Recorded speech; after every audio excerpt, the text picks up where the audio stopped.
산사, 한국의 산지승원이라는 명칭으로 유네스코 세계유산으로 등록된 7개의 사찰, 그 중에 하나, 부석사.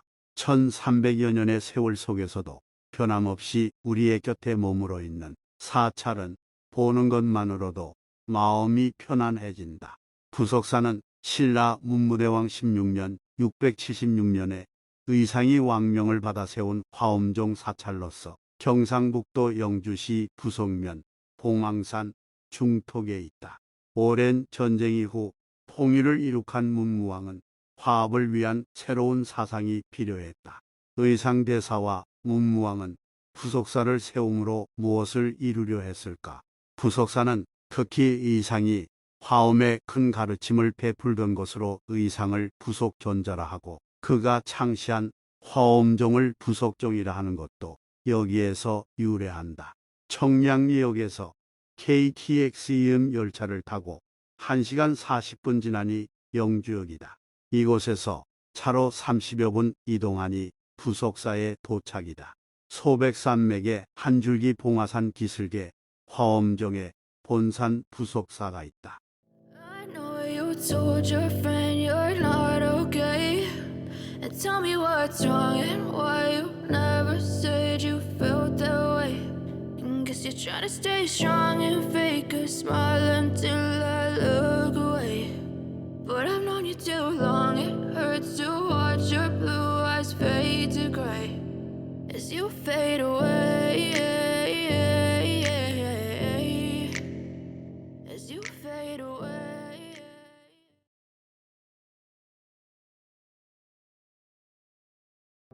부석사는 어느 곳에서도 절의 전체 모습을 한 번에 볼 수가 없다.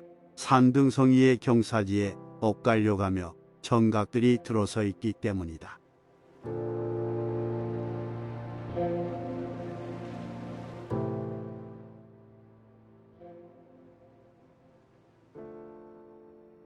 일주문을 지나 천왕문에 이르면 가파른 돌계단이 있다.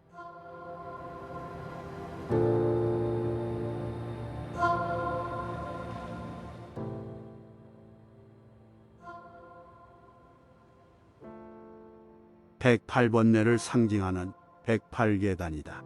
108번뇌란 많은 번뇌를 뜻하는 것으로 한 계단 오르고 또 한 계단 오르며 집착을 내려놓고 집착을 버리면 여기서 비롯된 모든 고통이 사라지고 청정하게 될 것이다. 부석사 돌계단의 특징은 계단과 함께 맞물려 조성되어 있는 석단들이다.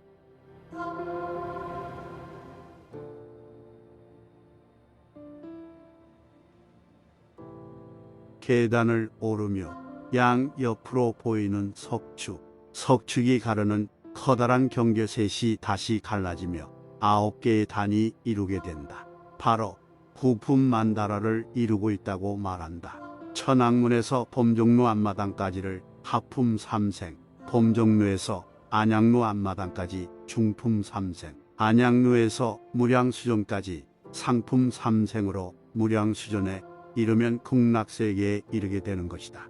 계단의 끝에 범종루가 보인다.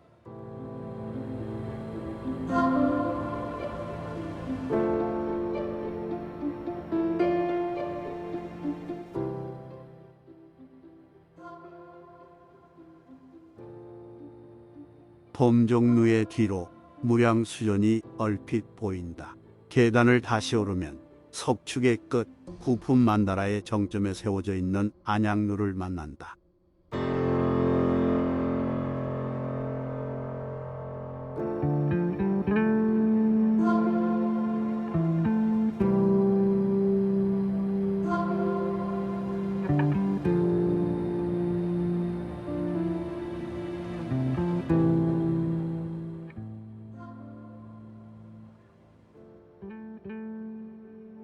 극락의 다른 말이 안양이다. 그렇다면 이곳이 극락일까? 회전문이란 중생들에게 윤회전생을 깨우치게 하는 마음의 문이다. 부석사에서는 안양류의 안양문이 회전문의 역할을 한다. 그래서 인가보다 안양류의 밑에서 돌계단을 통해 올려다보면 무량수전과 그 앞에 석등이 보인다. 바로 극락이다. 지극한 극락세계 무량수전. 이곳에 이르려고 일주문에서 천왕문을 거쳐 올라왔다.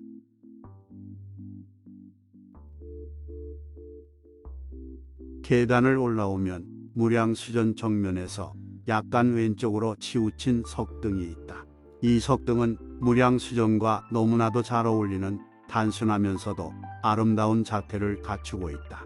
석등에 불을 켜는 부분인 화사석은 팔각형으로 되어 있는데 사면에는 불빛이 새어나오는 화창을 만들었고 남은 사면에는 연대 위에 서 있는 보살상이 새겨져 있다.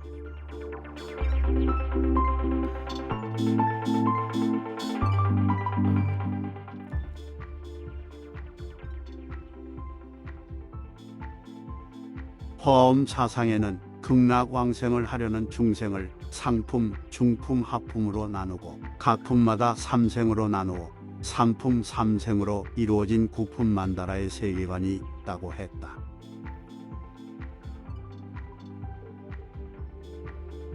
무량수전 안에 들어섰을 때 아미타열애가 주관하는 극락세계에 이르게 되는 것이다. 그런데 부처님이 계신 곳이 정면 중앙의 자리가 아니라 길다란 건물의 서쪽 끝에서 동쪽을 향해 앉아 계시다는 사실이다. 이에 대한 해석은 아미타불은 서방 극락세계를 주관하는 부처님이므로 서방에서 우리가 있는 세계인 동쪽을 바라보시기 때문이라는 해석이다. 부석사의 가람배치는 아미타불을 모신 것으로 구품 만다라의 형상을 펼친 것이다. 그리고 가람배치에 하나의 글자를 숨겨 놓았다.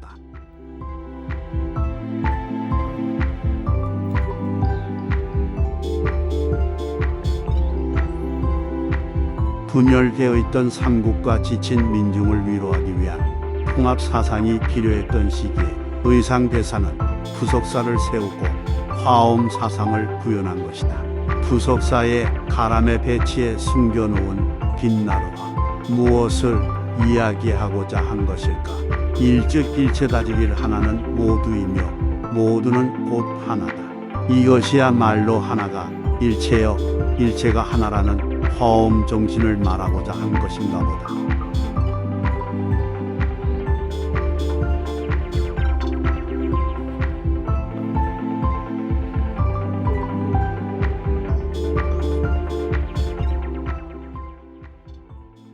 이제 부석사 무량수전의 건축미의 백미를 살펴본다. 소박하며 아름다운 기품이 흐르는 부석사 무량수전. 어디서 보아도 전망이 시원하고 시야가 넓게 트여 있다.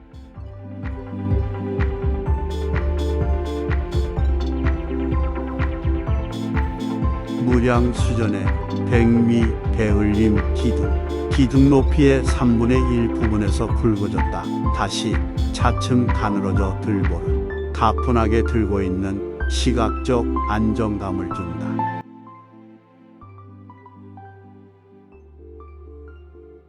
배을림 기둥이 품고 있는 부석사 건축의 황금 비율을 보면 앞면과 옆면의 칸 차이에서 볼 수 있다.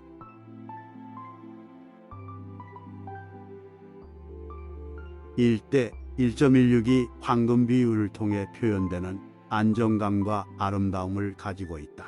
고려시대에 창건한 부석사 무량수전 황금 비율의 아름다움이다. 무량수전에서 가장 먼저 눈에 들어오는 것은 팔짝지붕의 곡선이다. 처마 끝을 튀어나오게 해서 휘어지게 만들어 놓은 기법이다. 여자의 잘록한 허리와 같다고 해서 안어리곡이라고 하는 기법이다. 이로 인해 처마는 아래에서 위로 안쪽에서 바깥으로 휘어지며 입체적인 곡선미가 돋보인다. 처마의 아래로 내려오면 무량수전을 지탱하는 6개의 기둥이 있다. 바로 배을림 기둥이다. 배을림 기둥은 시각적인 안정감과 함께 건축물의 무게가 중앙으로 집중되는 것을 고려한 기법으로 구조적으로도 안정감을 주는 기술이다. 무량수전의 단면을 보면 기둥머리 부분이 안쪽으로 조금씩 기울어져 있다. 건물 모퉁이 기둥의 윗부분을 수직보다 약간 안쪽으로 기울여 세우는 기술, 바로 안솔링 기법이다. 그리고 기둥의 높이도 가운데로 오며 조금씩 낮아져 가운데 기둥이 가장 낮고 양 끝에 기둥이 다른 기둥보다 높은 것을 볼 수 있다. 이것이 귀소승기법이다. 이러한 안솔링 기법과 귀소승기법으로 시각적인 불안감을 해소하고 구조적으로 안정감을 주는 건축 기술로 손꼽히고 있다.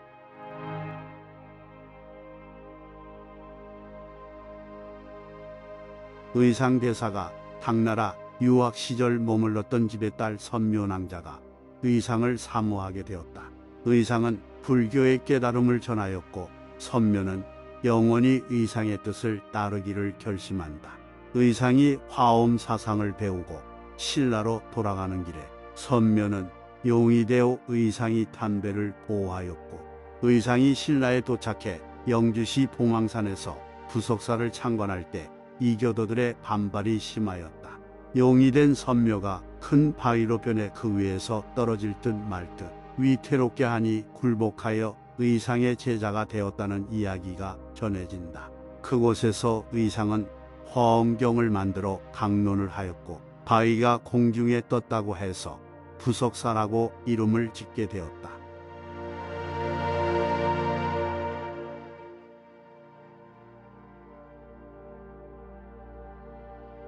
무량수전 오른편 오솔길로 오르면 선묘각이 있다. 그런데 이 선묘의 그림이 있는 선묘각은 최근에 지어진 건물이다.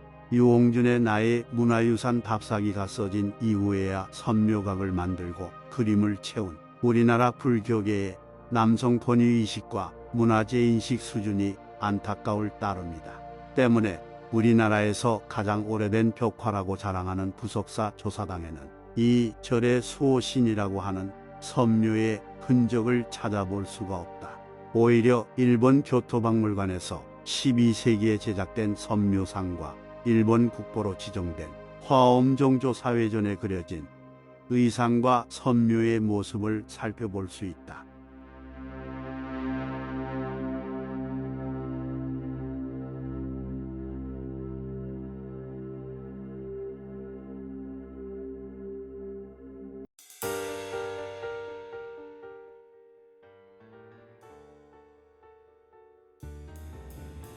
부석사 조사당 벽화는 14세기 고려 우왕의 명령으로 범천, 제석천, 사천왕 등 6점이 그려져 있었는데 일제시대 이것을 떼어 관리 보관하다가 현재는 문화재청에서 복원 중에 있다.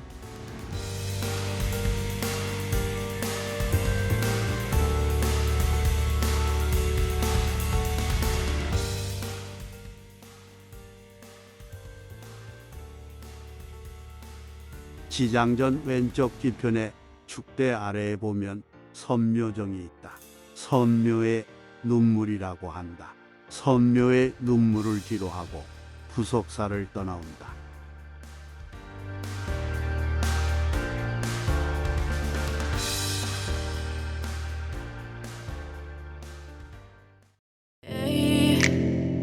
As you fade away